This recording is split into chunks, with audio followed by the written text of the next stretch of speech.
entre esta imagen y esta otra, han pasado más de 100 años y una revolución digital. Los efectos visuales en el cine no paran de evolucionar, haciendo posible que veamos en la pantalla cualquier situación que los directores y directoras imaginen. Para lograrlo hay un equipo enorme detrás de cada plano que diseña, colorea y anima para engañar al ojo humano. Hoy tenemos en Canarias Escultura a la responsable de que esta magia del cine sea posible en películas como la trilogía del Hobbit, Happy Feet 2 o Star Trek. Le preguntamos sobre efectos visuales a Carolina Jiménez.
Carolina Jiménez, bienvenida a Canarias Escultura. Muchas gracias. Tú eres artista de efectos visuales, que no es lo mismo que efectos especiales. Eso es. Vamos a empezar por ahí. De manera sencilla, ¿me puedes contar cuál es la diferencia entre uno y otro?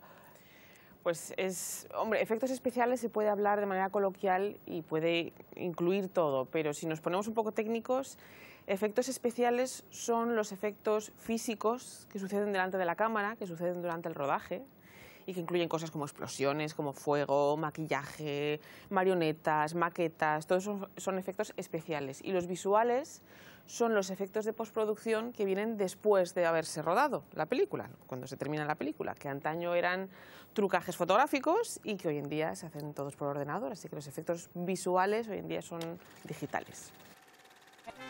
Cine y tecnología van de la mano desde sus inicios, pues no son más que imágenes en movimiento. El carácter narrativo irá aflorando poco a poco. Se suele decir que el padre de los efectos especiales es Georges Méliès, el cineasta francés que realizó en 1902 Viaje a la Luna, una producción que marcaba el inicio de la ciencia ficción y el cine fantástico, proponiendo explorar otros mundos con una tecnología que aún no se había inventado. Aunque la considerada como primera cineasta de la historia es Alice Guy. En 1896 realizó su primera película, que tituló El hada de los repollos. En su trayectoria dirigió más de 100 fonoesferas, es decir, películas rodadas para el cronógrafo, un aparato que permitía sincronizar la imagen y el sonido. Su película La vida de Cristo es considerada la primera superproducción de la historia, con una duración de 30 minutos. Se usaron más de 25 decorados y más de 300 extras, algo excepcional para la época. En 1907, Emil Cole realiza la primera película animada de la historia, Fantasmagorie, un corto dibujado fotograma por fotograma, en total 700 imágenes con personajes en movimiento. Nace así la animación, aunque será Walt Disney quien imprima coherencia narrativa a las animaciones. Este es Oswald, el conejo afortunado de 1927, sí, anterior a Mickey Mouse, aunque luego el ratón será el que se lleve toda la fama.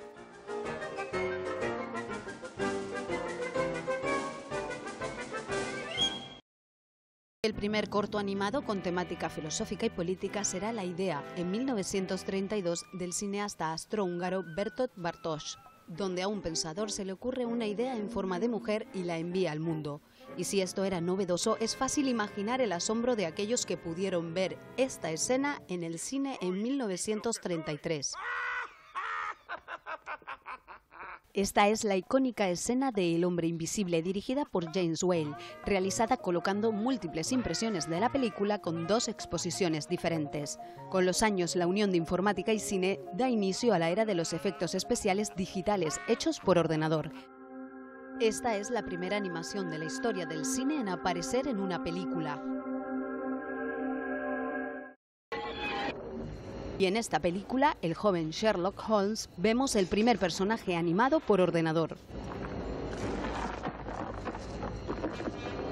Y con ello ya pasamos al cine como lo entendemos actualmente, ligado a los efectos especiales digitales, aunque aún queda por explorar para que la experiencia sea, si cabe, aún más intensa.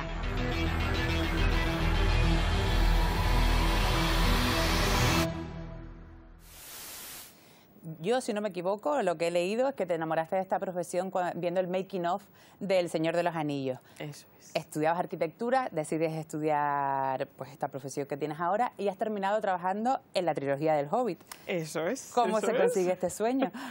Pues entre trabajo duro y casualidad, porque sí que es verdad que yo estaba estudiando arquitectura y no terminaba de ser mi vocación, la escogí un poco por descarte, más que por vocación.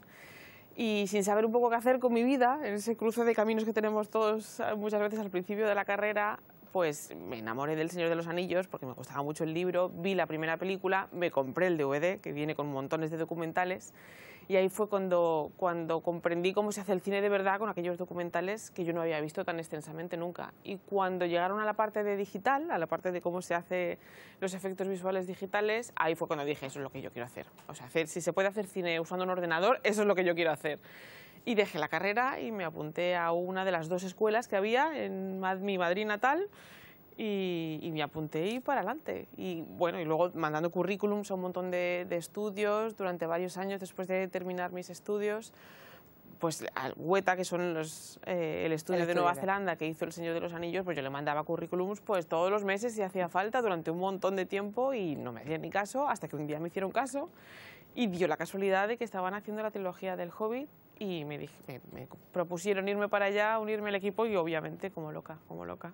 Bueno, has trabajado en muchísimas películas que nos sonarán a todos, ¿no? Guardianes de la Galaxia, Guerra Mundial Z, Star Trek, Happy Feet, Power Rangers, de todo. ¿Cuál es tu trabajo en esas películas? ¿Qué es lo que haces tú exactamente? Pues el equipo de efectos visuales es un equipo muy grande de gente y estamos clasificados por departamentos y cada uno tiene su especialidad. Yo estoy en el departamento de layout y somos los encargados de principalmente colocar la cámara, mover la cámara si tiene que moverse la cámara y poner delante de la cámara todo lo que tiene que estar en su lugar. Nos llegan los plates de rodaje, que es la imagen real rodada durante el rodaje, borramos los fondos croma, las pantallas croma que veis azules y verdes croma, que son lo que hay que eliminar para sustituir por otra cosa, y colocamos todas esas cosas digitalmente que tienen que estar ahí. Por lo tanto, pues el lenguaje cinematográfico depende de nosotros, la composición depende de nosotros, el encuadre de la cámara depende de nosotros, todo lo que es narrativa visual depende de nosotros. Entonces es el departamento más cinematográfico porque es el que es el equivalente a ponerse una cámara al hombro y rodar, solo que con un ordenador. Así que bueno, pues eso es, y con ese trabajo nuestro que ponemos todos los elementos que nos pasan los compañeros de otros departamentos, hacemos nuestro trabajo y se los pasamos a los demás departamentos que luego llegan y hacen el suyo. Estas telarañas, estas construcciones, estos movimientos de cámara no existen en el mundo real. Los crea una persona. ¿Cómo se llama? Esta persona en concreto, Carolina Jiménez. ¿Quién? Carolina Jiménez. Estudiaba arquitectura, pero decidió dejarlo y buscar un futuro dentro de la industria del cine. ¿Crees que estabas destinado a algo mejor? ¿A algo especial? No especial, sino visual. Su trabajo consiste en generar digitalmente aquello que no puede ser rodado. Elementos, texturas, incluso planos y movimientos completos de cámara generados digitalmente. Empezó trabajando en animación en películas como Planet 51 o Happy Feet 2, luego dio el salto a la acción real con Prometheus o Guerra Mundial Z, sin saber que le esperaba la posibilidad de cumplir un sueño. Antes incluso de empezar a estudiar ella 3D, ella en El Señor de los Anillos se propuso sacar todos los diálogos en inglés. Estoy buscando a alguien para compartir una aventura. No puedo partir sin más hacia lo desconocido. Pero sí que pudo. La fan del Señor de los Anillos acabó participando en todas las películas de la trilogía del Hobbit. Y más, la saga del Planeta de los Simios, El Hombre de Acero, Guardianes de la Galaxia, la Liga de la Justicia, la saga de Star Trek. En todas ellas está su mano. El cine que me gusta, que a mí me gustaba hacer, al que yo me quería dedicar, no se hace en España. Así que desde el principio yo sabía que esto me iba a llevar fuera de España. Yo no sabía cómo de lejos, resultó que muy, muy lejos y a muchos sitios diferentes. Ha sido un viaje de momento interesante, ha sido duro a ratos, ha sido muy divertido también a ratos, pero esto acaba de empezar, así que después de haber aprendido a disfrutar de lo conquistado y lo conseguido, pues ahora mirar para adelante y a ver qué nos depara el futuro. Imprescindible ese trabajo en películas seguro de acción, de fantasía, en las que tal vez siempre pensemos cuando hablamos de efectos especiales o de efectos visuales. Sin embargo, a día de hoy, ¿hay alguna película que no tenga algún tipo de efecto digital en postproducción? Hoy en día todas tienen algo. Todas tienen algo porque hay cosas, aunque sea una comedia romántica o aunque sea una película sencilla, sin mucha complicación digital obvia, sí que es verdad que hay cosas que en rodaje cuestan más que si se hacen después digital, pues desde corrección de color o borrado de cables o borrado de cosas, o cambiado de carteles, o siempre hay alguna cosita que hoy en día, teniendo las herramientas digitales, queda mejor hacerlo digitalmente y es más rápido y más barato, así que siempre hay un poquito. Además fue una herramienta muy importante, por ejemplo, tras la pandemia, con todas las restricciones que había, también aumentó, muchos directores y directoras prefirieron hacerlo en platós digitales, ¿no?, antes que físico, porque no se podía, además, en muchos casos, ¿no? Era muy costoso. Primero, después del susto de que hubo que cancelar todos los rodajes, y nos dimos todos un buen susto porque nos quedamos sin trabajo de repente con la pandemia, y fue el menor de los problemas de la pandemia, lógicamente, pero después de eso, efectivamente, sí que hubo que restringir los equipos por seguridad, y muchas cosas que se iban a rodar real se decidió rodar digital. Entonces, y se pasó de localizaciones a platós o a estudios y tuvimos de repente mucho más trabajo del que esperábamos. Así que hubo ahí un efecto rebote en el que salimos con mucho trabajo. Tú trabajas en layout, en ese departamento, pero hay muchos más en postproducción. No sé si me puedes hablar un poco de esos departamentos. Pues somos un montón de departamentos y cada uno tiene su especialidad y su herramienta específica, y además vamos por orden. Es una especie de cadena de montaje en la que empiezan los del departamento de arte normalmente, que son los que diseñan todo lo que tiene que ser diseñado, son los artistas, los grandes dibujantes que lo diseñan todo, son los que ponen en imágenes las ideas del director, y de ahí pues pasa al departamento de modelado, que ya es un departamento 3D, que coge todas esas imágenes planas, por decirlo de alguna manera, y las convierte en objetos tridimensionales. Está el departamento de rigging, que les pone los manejadores necesarios para poder mover esos objetos tridimensionales. Todo eso pasa a layout, que somos nosotros, que colocamos la cámara y colocamos todos esos elementos delante de la cámara. Nosotros hacemos nuestro trabajo y lo pasamos a animación, que ya se dedican a hacer las animaciones más específicas, de ya animar gestos, pelo, cara, todo eso lo animan los animadores. Y luego el departamento de iluminación, que obviamente añaden las luces, texturas, efectos, que son los que añaden el fuego, el humo, las explosiones, las simulaciones de fluidos, todo eso, las cosas que se destruyen, todo eso no se anima, sino que se simula en efectos. Y luego llega el departamento de compo, que hacemos renders por capas. Los renders son traducciones bidimensionales de todo aquello que se ha hecho en 3D, y lo ponen todo junto para exportar, por decirlo de alguna manera, 24 fotogramas por segundo, que es la película terminada. Y ya pasa a sonorización, banda sonora y todo lo que queda por hacer duplicado para que llegue a las pantallas de cine. Pero hay un montón de gente y cada uno tiene que hacer su parte por orden para que la película llegue a los cines. El proceso de realización de una película consta en general de 3 fases: la preproducción, el rodaje y la postproducción. Hoy en día los efectos visuales están presentes en todas ellas y se dividen a su vez en varios departamentos. Investigación y desarrollo. Primero, los responsables de la producción deciden las herramientas y medios que van a necesitar para que la película tenga el efecto final deseado. En esta etapa, y dependiendo claro del presupuesto, participan incluso científicos. Previs y modelado. Las ideas del guión se animan a través de storyboards digitales y objetos tridimensionales que servirán de guía a los demás departamentos. LiDAR. Se escanean lugares concretos y decorados para calcular distancias y dimensiones reales. Fotografía de referencia. Se toman imágenes de objetos que aparecerán en la película para tener datos de color y estructuras y apoyar así la labor en postproducción. Rigging. En este departamento se procede a la animación de los modelos 3D, tanto personajes como objetos añadidos. Keying. Son los encargados de eliminar los colores verde y azul del croma. Layout. Colocan las cámaras en el entorno digital, recopilan toda la información anterior y establecen cada elemento dentro del plano. Animación. Van al detalle, dando vida a los personajes y objetos con la máxima precisión. Texturas y color. Tal cual, recrean las formas y repasan el cromatismo para dar credibilidad a la imagen. Iluminación. De ellos depende el tono final y el realismo de cada plano. Efectos especiales. Añaden elementos como rayos o fuego y humo derivados, por ejemplo, de grandes explosiones. Composición. Son los encargados de comprobar el trabajo de los demás departamentos y dar el último toque a cada plano. Se aseguran de que todo tenga las proporciones correctas y que parezca, paradójicamente, que no ha habido retoques. Engañar al espectador para que crea que lo que está viendo es real. Carolina, de todo esto hablas en tu canal de YouTube, en radio, en redes sociales. La divulgación es otra de las patas de tu trabajo, ¿no? ¿Por qué te interesa tanto acercar este trabajo a la ciudadanía? Pues principalmente por dos motivos. Primero, porque para que se valore el trabajo. Nuestro trabajo tiene la peculiaridad de que cuando está muy bien hecho no se ve.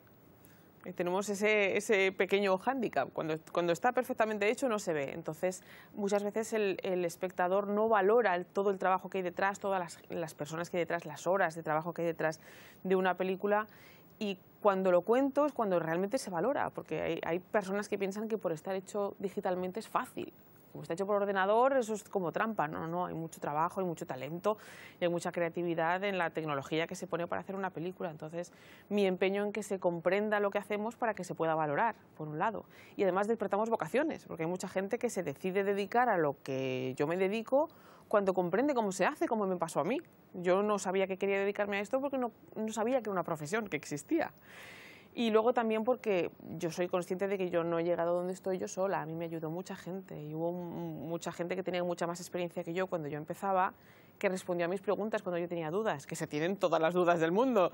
Entonces, pues me siento un poco en deuda con el universo o con la profesión y ahora me apetece ayudar a los que vienen detrás y siempre digo pues que hay que preguntar a los que van por delante y ayudar a quienes vienen detrás y así todos llegamos también más lejos. ¿Sí? Encontrar tu pasión es uno de los momentos más bonitos de tu vida y cuando lo recibes sientes que tienes que donar ese regalo. Yo contagio a alguien, ese contagia al siguiente y al final creamos una cadena de pasión por la ciencia en la que yo creo que soy un pequeño eslabón. Mandó un mail diciendo cualquiera que quiera colaborar conmigo pues va a ser una opción, o sea, voy a querer hacerlo. Su perfil me encantó, su mail me encantó, ese de chicos, estoy aquí para lo que quieran, ese es mi espíritu también.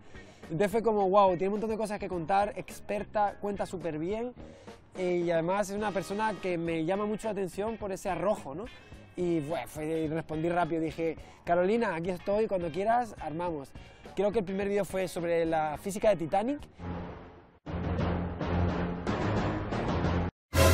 Pues un placer contar contigo y tenerte aquí en Date un Blog, Carolina. Y ahora, ¿qué nos puedes contar de Titanic? El vaho que veis que sale de las bocas de los actores que están pasando ese frío tan tremendo flotando sobre el agua no es real, pero tampoco es digital. Se filmó vaho real de personas respirando en ambientes realmente fríos. Respecto a la tabla, y si cabían o no cabían, no os voy a hablar yo. De eso que se encargue Javi. ¡Eso se merece un Science, bitch! Yo creo que hemos hecho hasta 10 vídeos conjuntos y es una de las colaboraciones más queridas dentro de mi canal. ¿Algún detalle de esos que solo tú conoces? ¿Nos lo cuentas? Matrix es una saga de ciencia ficción que narra la historia de unos héroes. Hay un formato de divulgación científica donde te ponen un PowerPoint de algo que no sabes qué es y tienes que improvisar. Sí me veo definitivamente y acepto el reto de de colocarme en un croma, explicar algo y que Carolina lo rellene. De hecho, se podría hacer incluso al revés, que ella rellene cosas sin yo saberlo, pero que ella tampoco sepa lo que yo voy a decir y ver qué sale de ahí. En esa labor de divulgación nos hablas también de las tecnologías que se usan para tu trabajo. Una tecnología que en muchos casos para un director o un departamento para conseguir un efecto concreto a veces han ido incluso por delante de la ciencia y de las investigaciones científicas. ¿Cómo ha ayudado el cine a la investigación científica? Pues es que hay muchos cineastas que el cine es tecnología, es un truco tecnológico, digámoslo así. Y hay muchos cineastas, como casi todos, que lo que quieren es llegar un pasito más allá y conseguir hacer lo que nadie ha hecho antes para poder sorprender al espectador. Cuanto más sorprendamos al espectador, más espectadores vienen y más alucinan con lo que ven. Por lo tanto, hay una pelea tecnológica por tratar de hacer avanzar todos aquellos aparatos que utilizamos para hacer lo que nunca nadie ha hecho. Entonces, muchas veces se consiguen avances en el mundo del cine o del audiovisual en general que después tienen aplicación científica. Y en ese caso la ciencia alimenta al cine, puesto que usamos la tecnología, y muchas veces el empeño de muchos cineastas en ser los primeros en conseguir tal logro, tal aparato, pues hace que también alimente a la tecnología de la ciencia, que después puede encontrar aplicaciones científicas muy útiles, en robótica, en astronáutica, en montones de cosas. La tercera ley de Newton. La única forma que conocen los humanos de llegar a alguna parte es dejando algo atrás. La buena ciencia ficción se caracteriza porque tiene ingredientes de ciencia real, no tiene que ser todo totalmente científico y totalmente realista, pero sí te haga reflexionar sobre qué cosas son posibles. Cuando el módulo 1 se quede sin combustible, TAR se separará y será engullido por el agujero negro. El agujero negro es uno de los temas recurrentes en la ciencia ficción. Interstellar ahí fue un antes y un después, porque hay realmente una recreación muy realista basada en simulaciones por ordenador con toda la física que conocemos de los agujeros negros. Está muy bien presentada en esa película. La fuerza es extraordinariamente poderosa en él. Películas como Star Wars creo que fueron muy importantes, ¿no? Sobre todo para mi generación. Esa sería otra categoría, ¿no? Se suele llamar de Space Opera, como esa categoría de películas de naves espaciales, viajando por el espacio. Eso probablemente no tiene nada que ver con cómo viajaremos por el espacio en el futuro, pero sí que es verdad que genera una curiosidad, un interés por las mentes jóvenes por preguntarse qué hay ahí fuera, ¿no?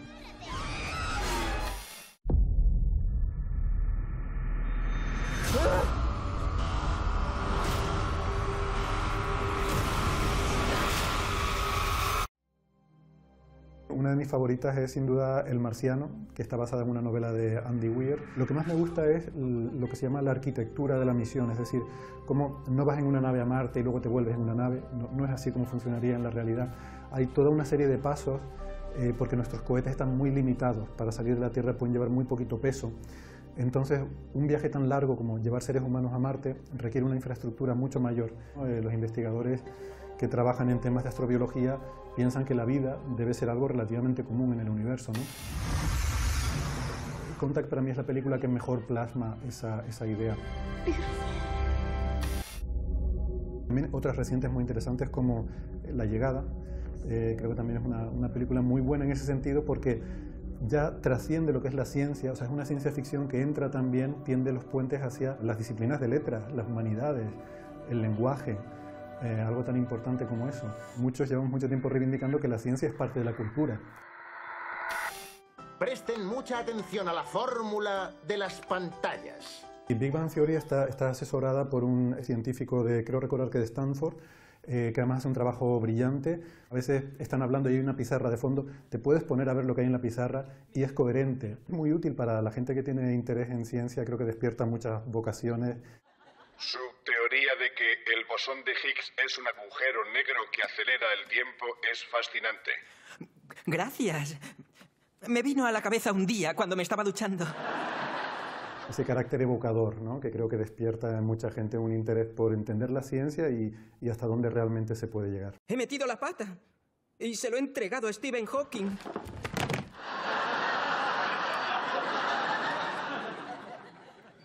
Estupendo. Otro que se desmaya.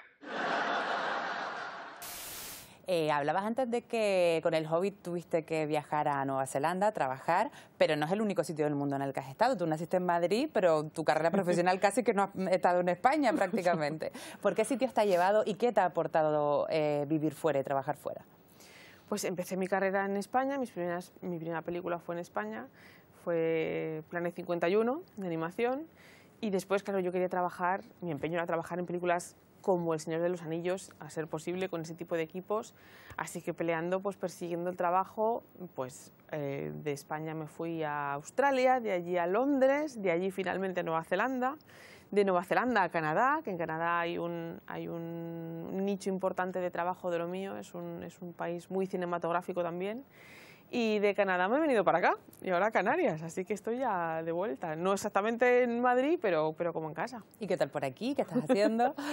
Pues aquí me he venido porque la pandemia ha sido dura para todos y estar trabajando desde casa, lejos de la familia. El invierno en Canadá no es como el canario, sinceramente. Entonces necesitaba un cambio, necesitaba nuevos estímulos, necesitaba la familia cerca, que al fin y al cabo están a un ratito, están a un salto. Y me he venido para acá y estoy encantadísima, me tenía que haber venido antes. Y en el tema laboral, ¿qué tal el contraste? ¿Cómo ves ahora mismo en España y en Canarias el mundo digital y de los efectos para cine?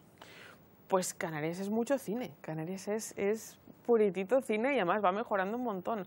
Talento hay en todas partes, lógicamente, en cuanto hay pasión hay talento, pero Canarias es que he ido aprendiendo antes de venir, ya desde que decidí venir, que me fui informando, fui haciéndome los deberes.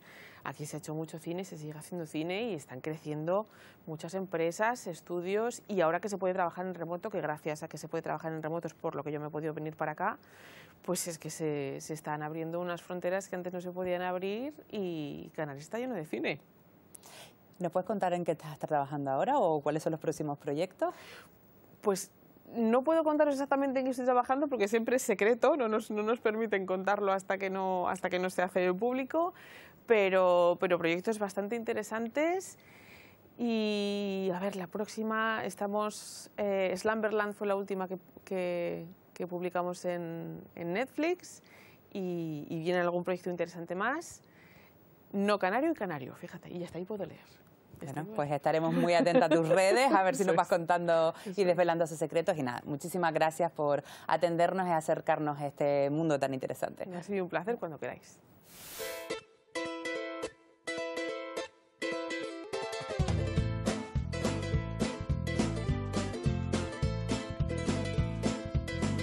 Al golpe, lentamente, pausadamente, sin apuro. Se usa más en la forma al golpito. Los efectos visuales en las películas hay que hacerlos al golpito, si no, salen mal.